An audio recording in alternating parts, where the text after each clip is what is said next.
سبحان الله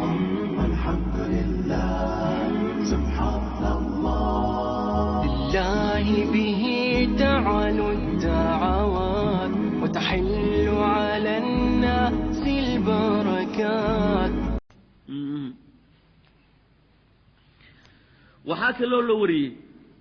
قوم با يعني soo raacay baa leeyahay safiin doon bay soo raaceen ayagoo biyaha dhexdooda iska marayo badda dhexdeeda ayagoo maraya qof badda dhexdeeda ka soo baxay dhexdeeda maruuco nin baa soo istaagay waaye muxuu leeyahay ninkaas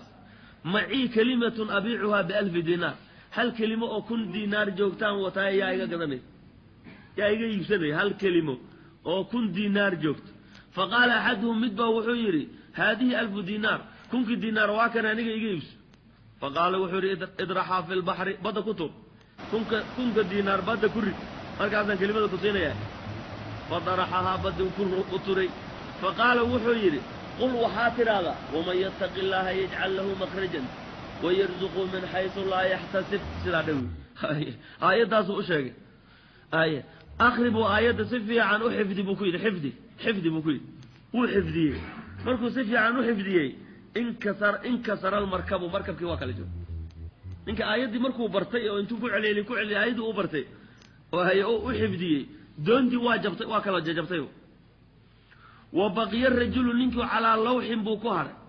yani doontii looxyaheeda alwaxdeed mid kamid ah ayuu kaligiis ku soo haray oo badii uu la kor socdaa way hal loox kali oo hilkii baa saa u tuuray yaqra hadhihi al-aayat baqrinaya wama yattaqillaha yaj'al lahu makhrajan ويرزق من حيث لا يحتسب أيضا بكوع العلنية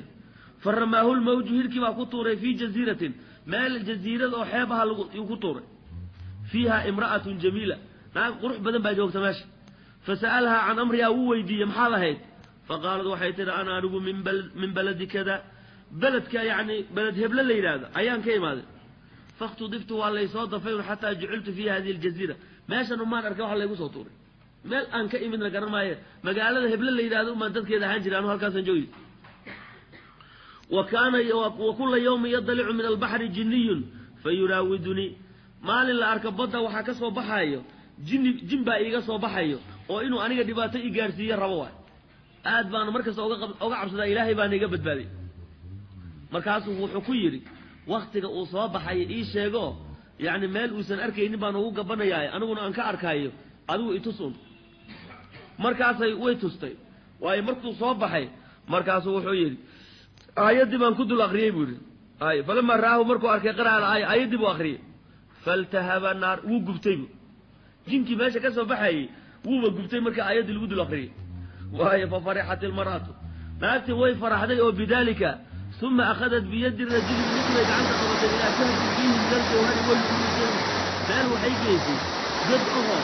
waxa uu joohar iyo macaani ay fadhiyo ilaahay barka calay walba ma aan arag bayt meesha ku jir ka buux waay meesha waa meel jasiirado cidla ninkana meel uu ka yimid oo badii buu ka soo baxay ayaduna meesha baa lagu soo tuur marhaban halkii ayagoo joogo oo yani jawhartii wixii kor taagan oo la yaaban doon baa soo martay bad markaas ay gacanta u taageen marka ku soo qoladii baa ku soo leexatay waay qoladii doonta saarneed iyo ayagii yaa nin walba jawhartii meesha ka buuxday intuu qaadi karay uu ka qaatay doontii waa la fuulay doontii markii la fuulay waa la socday oo markaas waxa lagu degay beledkii ay gabadhu deganay reerkoodu deganay ana min beledati kala baan ka imid baytirmooda beledkoodii bay ku degeen gabadhii buu markaas sida ku guursaday nin xoolo badan oo wuxuu noqday qani ah oo dadka ugu taajirsan ayuu ninku noqday way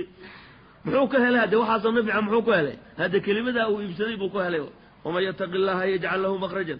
ويرزقه من حيث لا يحتسب marka ninkii ilaahay ka baqo makhrajkaas ilaahay siinaya aka